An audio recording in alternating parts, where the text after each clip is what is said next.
How is everyone doing today? And in this video, we are going to be talking about the 5 tips to get ahead on day 1 for Zenless Zone Zero. For those that want to get a little bit further into the game, for those that want to make their time a little bit easier when it comes to not only getting faster materials, when it comes to getting the most efficient use of your time up until the game, so that you're able to get more things as you play, be able to breeze through the content super easily. And this is what this video is going to be about today. So before we get into all that, make sure you leave a like, comment, sub, all that different type of stuff, and let me know what you are most excited for when it comes to Zenless Zone Zero coming out, because it comes out literally, if I'm not wrong, tomorrow night,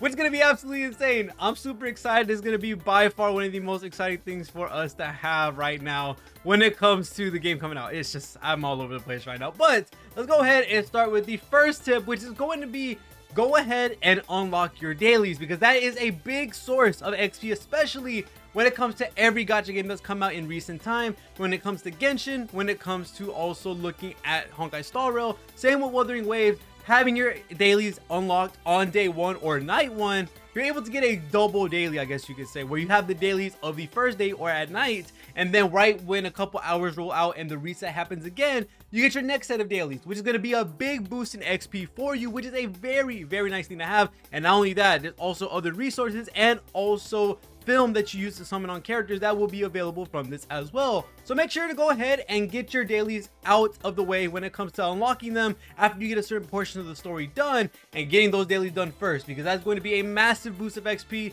but it's going to allow you to get to harder stages quicker and allow you to have more resources faster when it comes to how you're able to unlock those and go ahead and get those done. So make sure, play the game until you unlock your dailies at least on day 1, and go ahead and get them done, because that's going to be a very big portion of the XP that you're missing if you don't unlock your dailies, which is a very pivotal thing in these games for sure. And make sure to do them every single day as well. The next thing is going to be right when you get your first event, or right when you get your first amount of resources that you have to grind, make sure to go ahead and waste your stamina on them, because especially when we're playing on day 1, you automatically have your stamina capped at the max right when you start the game. And of course, we all know how much of a waste it is to allow that stamina to get not regenerated and not have the ability to get more as you play the game. So as soon as you unlock the stamina feature, as soon as you get the events that allow you to use resources, which are the VR trials, go ahead and spend at least 1 run worth, because that will allow you to be able to regenerate a couple of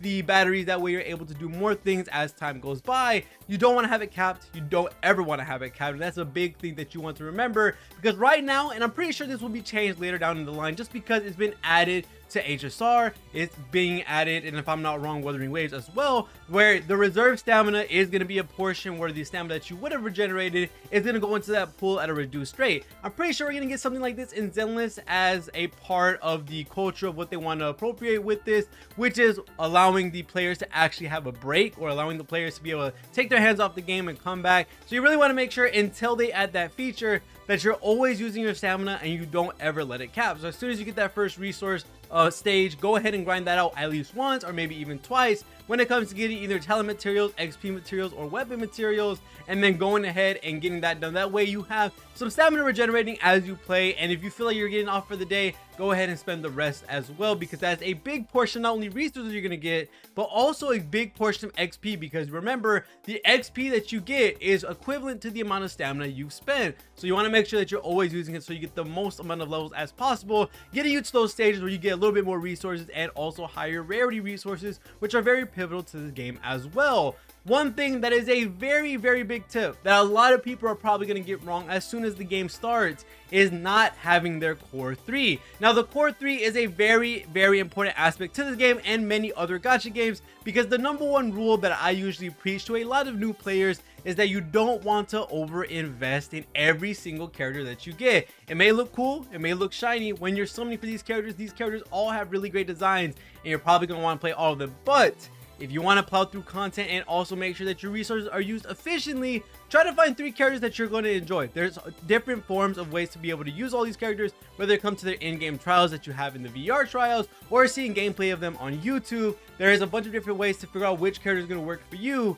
and you want to make sure you have your team of 3. That way you're able to use them in almost every piece of content. That way you can get a little bit farther as the game progresses, and you don't want to overinvest in every single buddy in your lineup, because when the time comes and you hit that I guess you say world level increase, where every character starts taking a fat ton of resources in order to be able to level them up. You're gonna be in that spot where you have a lot of characters leveled up, but no one can be put in that option to be able to be thrown into the highest tier or highest level that you could possibly get a character, because now you have no resources and you're not able to level them up. You have no money, you're not able to get the, I guess you could say, required amount of money to be able to level these characters up, even if you do have the XP sources. So make sure, find 3 characters that you really like and invest in them on day 1, and use these characters until you get to a comfortable amount of stages done. Then start going into your second team, which is your extra core of 3 that you're going to be using for a majority of the end game content, where it requires 2 different teams. So make sure, find your 3 favorite characters, make a team with them, and then boom, you go ahead and start leveling those characters up and use them to plow through the content that we have currently available in the game. The next thing is going to be a very big step when it comes to making sure that your character is in line with the enemies that are going to be going against, which is to make sure to level up your weapons and the characters as well. Whenever you get a brand new world level, whenever you get a brand new ascension portion of the character, make sure to level them up to the max level as possibly can be, because the less levels you are compared to the enemy means that you're going to be doing a lot less damage. You're going to be doing a lot less in regards to taking in that damage, because you will be getting hit for an extra amount for being lower level than them. And this can happen very easily if you neglect not only your weapon, which a lot of people usually do, and also not pay attention to leveling up your characters as well. This goes back into what I said about leveling your core 3 or not over investing in everybody, because if you have everybody leveled up, you're not going to be able to hyper invest in the characters that you're actually using for your core 3, and this is going to allow you to fall below in the levels that you probably need to be able to not take as much damage and to be able to do as much damage as possible. That's going to be 100% something that you want to look forward to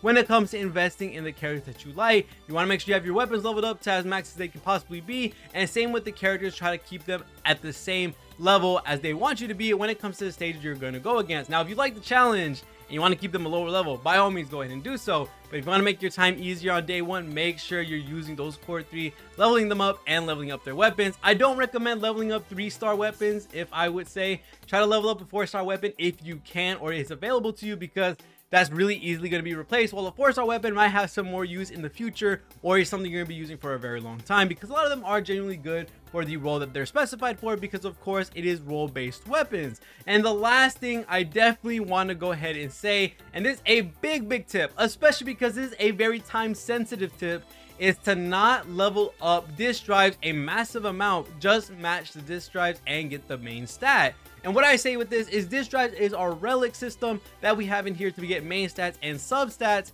and leveling these 4 stars, these 3 stars up at the very start of the game is going to be a lot of long-term investment lost when it comes to the amount of resources you're probably going to use in the future when you get your 5-star relics and you get your 5-star disk drives, which is going to be very important in the future. Of course, this is the foundation of the power for the character when it comes to the builds that they're going to be using. And going ahead and wasting a lot of the XP on the 4 stars and 3 stars, something that you will outgrow as time goes by, is going to take a toll on the resources you have available to you when you do get to that 5-star limit. And of course, when I get to that point in the game, I will be reporting everything that you possibly need to know, so make sure to leave a sub and all that different type of stuff. But all you have to do when it comes to using the disk drives, using the relics, is match the main stat or use the builds that are going to allow your character to do a little bit more and give those stats to that character. Get the same set and allow them to have the 4-piece or 2-piece that's going to help them out in game as well. But don't necessarily over level any of these things, because this is going to be a very big waste